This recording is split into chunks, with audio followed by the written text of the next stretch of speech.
today we're just doing the multiplying. There's multiplying and dividing with these rational expressions. Again, we said yesterday that rational expressions are fractions, basically. And so today we're multiplying, tomorrow we'll, or Thursday we'll divide.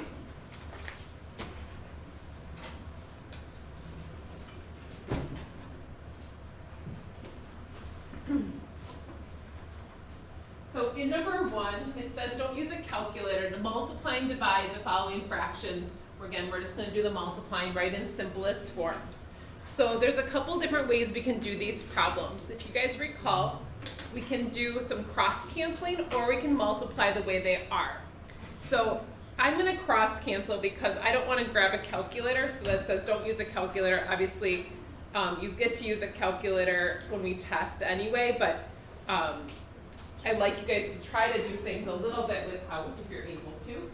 So I want to cross cancel. What that means, we did this way back, is you can cancel diagonally or up and down.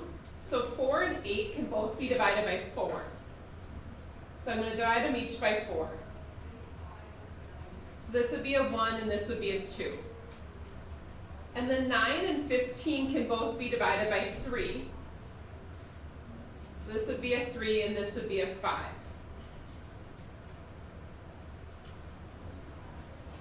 So I simplified this before I started and then I'm ready to multiply. Now when we multiply, we just multiply across the top and across the bottom. So 1 times 3 would be 3, 5 times 2 would be 10.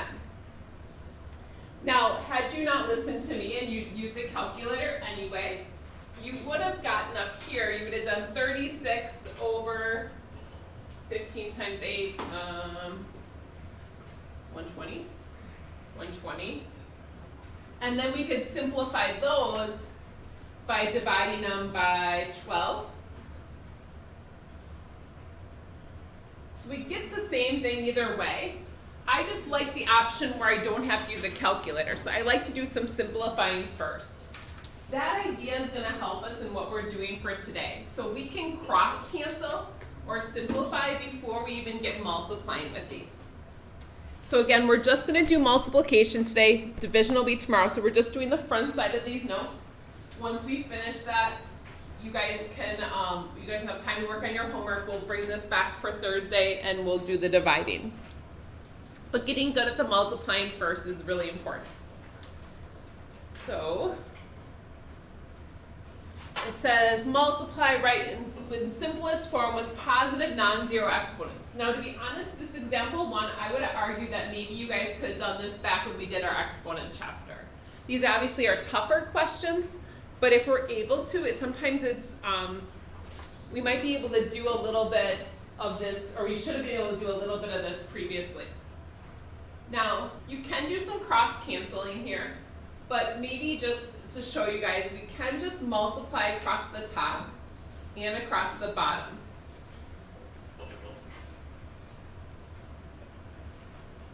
So if you want to do it this way, you can. I can show you cross canceling in a second. So 3 times 8 would be 24, and this would be x to the second. So kind of using our exponent rules from a few chapters ago, which is not a bad thing for us to review going into exams. Now 16 times 9, I needed to grab my calculator for that. That's 144. So I multiplied across the top and across the bottom. Now I see a few things I can simplify. So the x squareds, I see those are on the top and the bottom, so they get to cancel. There's no addition and subtraction here, so I don't really have to worry about the factoring like we did last time. So now our x's are gone here. So I have 24 over 144. I think I'm going to try dividing those by 4 first. So I'll get 6 over 36. And then I can divide those by 6. So I get 1 over 6. So this huge fraction, or these huge 2 fractions we started with, can simplify quite a bit.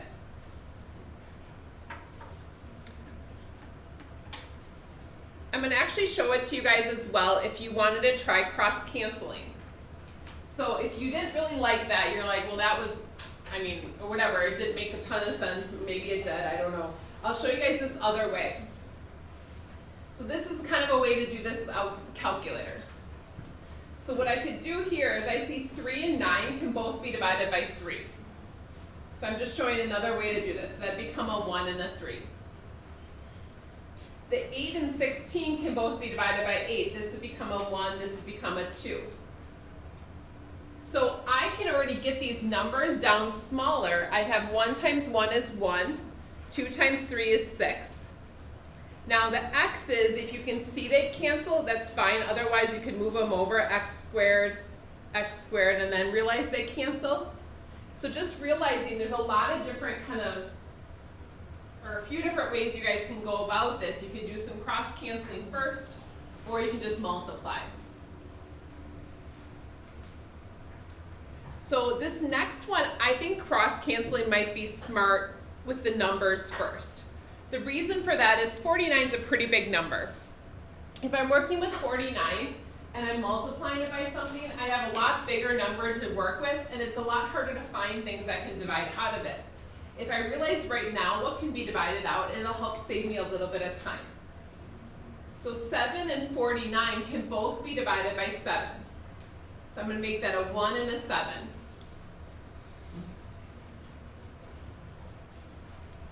Looking the other way, 14 and 12, I know those can both be divided by 2.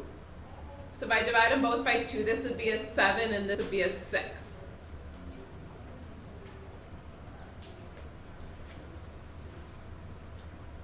I don't know if you guys are noticing it, but I see a 7 on the top and the bottom. I can just cancel those now. So these can just cancel if you want to do that.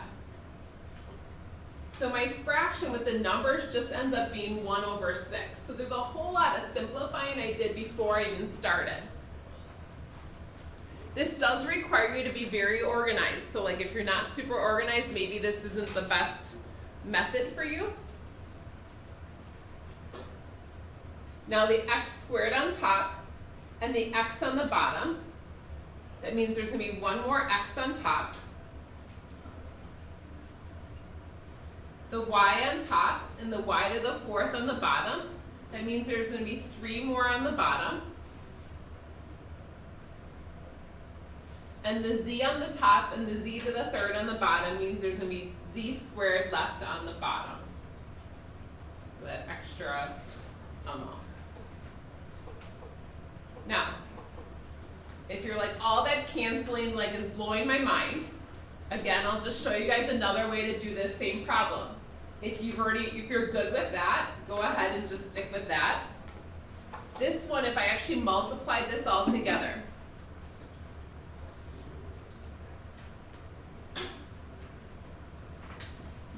so this is what I'm talking about when I say we get some really big numbers. 588 is kind of an awful number to work with.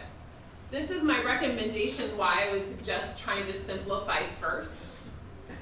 But if that doesn't intimidate you, or if you want to put 98 over 588 in your calculator, maybe it would tell you it's 1/6. You can realize that. Otherwise, you have to think of things that divide into it. Like 98 over 588, I know they both can be divided by 2. So just trying to show you guys there's multiple ways to do these. So again, there's more x's on the top, more y's on the bottom, more z's on the bottom. But then the 49 over 294 can both be divided by 49 or 7. So I think canceling first a little bit is helpful. But then, like I said, if you didn't realize you could do that, you can simplify it this way as well.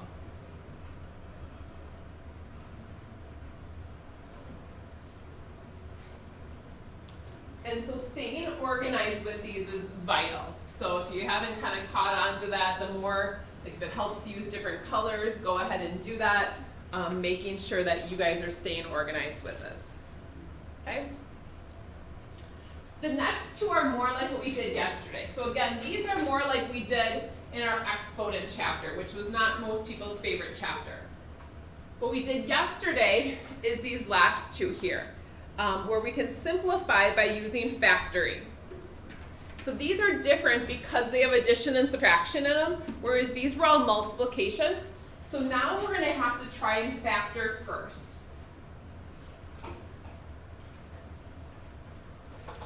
Now again, if you still want your factoring chart out, you're welcome to have that out. The different types of factoring, kind of, I think most of them come up in these problems. We worked with a lot of different types of factoring here. So I'm going to start with the x plus 3. Nothing can happen with that. So x plus 3 over x. Now again, remember from yesterday we learned we can't just cancel those x's out. 5x to the second, nothing can happen with that quite yet. But the bottom of my fraction is the kind of factoring that reverse FOIL. It has 3 terms. It starts with x squared. So it's going to be x times x. That'll give me x squared. And I mentioned this yesterday. Kind of use the top or the other part of the problem to kind of be a cheat for us. The fact that there's an x plus 3 up there, it probably means there's going to be x plus 3 on the bottom too. It's safe to assume that, or it's likely. We're going to multiply to get 12, but add to 7. So multiply to 12, add to 7. Again, if we can include that 3, we want to do that. So 3 and 3 times 4 would give me 12. 3 plus 4 gives me 7. Okay. So we got it factored. Once we have it factored, now we can do some canceling. So the x plus 3's are on the top and the bottom. We're going to cancel those out. Just like we could cross cancel in the problems above. Now you could do some canceling right now, but I might just rewrite it. So we have this. But there's still one more cancel we can do. Since that x on the bottom is being multiplied to this parenthesis, we can do some canceling with this x and x squared. There's more x's on the top. There'd be one more. So this is going to cancel with the one on the bottom. So this and this will cancel. So we're going to leave it as 5x over x plus 4. Now again, we can't cancel the x's here because of the plus sign between them. There are a lot of strange rules with this. It definitely makes it tough, so make sure we're just practicing this and hopefully getting better. Letter B has kind of every different kind of factoring we could possibly come up with. Well, not quite possibly. It does not have the x factor thing, which is a good thing. I tried to avoid those questions if we could, and our homework just has a little bit of overkill for this. But it has almost every type of factoring. So again, we look at this top, it has 3 terms. It starts with y squared, so it's going to be y and y. The bottom, nothing's going to happen there yet. It's going to be y plus 5, because that can't be factored. Guys, can you stop with the tables, please? We're going to multiply to get negative 4, but add to negative 3.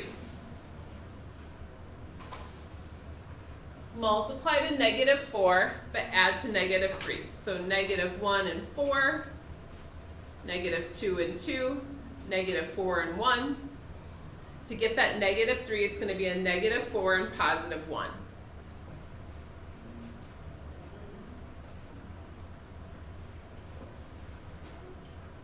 Now the next type there on the top, we have y squared minus 25. There's no GCF. Y squared and 25 don't have a GCF.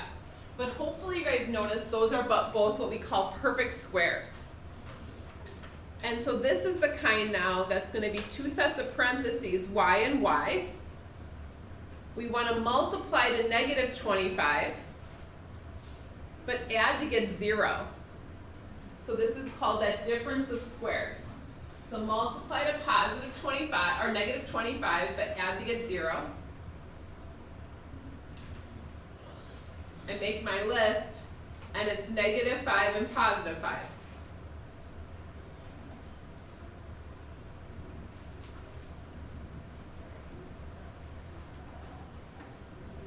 So that's the second type of factoring we've done in this problem already.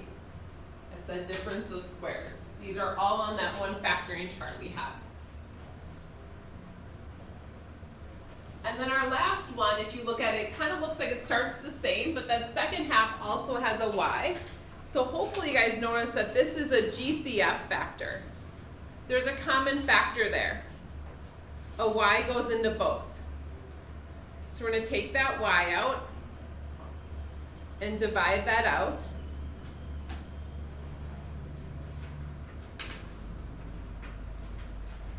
So what we're ready to do now is we're going to do a bunch of canceling.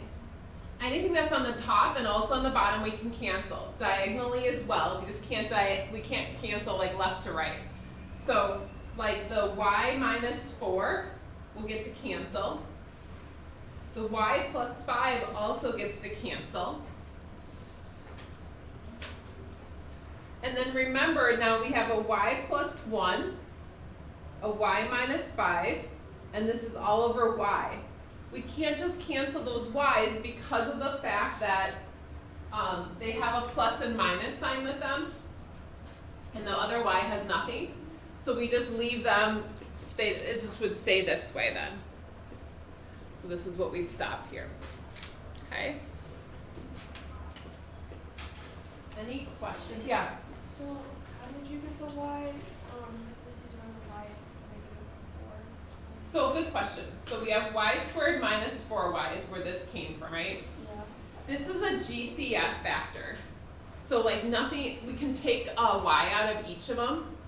So we divide it out and put it on the outside of the parentheses. So y squared over y would just be y. This would cancel and just be -4. It's kind of the first type of factoring we've learned, and so in this scenario, it probably looks different. Is that, yeah? Questions at all, you guys? Okay, good question, thank you.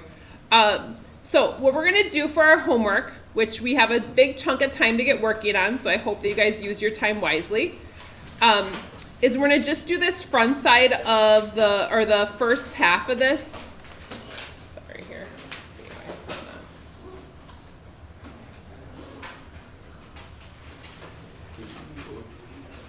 So we're doing this for Thursday, the day 1, which is on the bottom.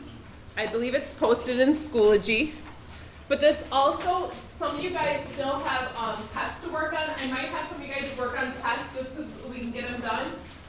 So I'm going to have making sure that if you guys need to do that, I might come around and bring you guys your test for right now.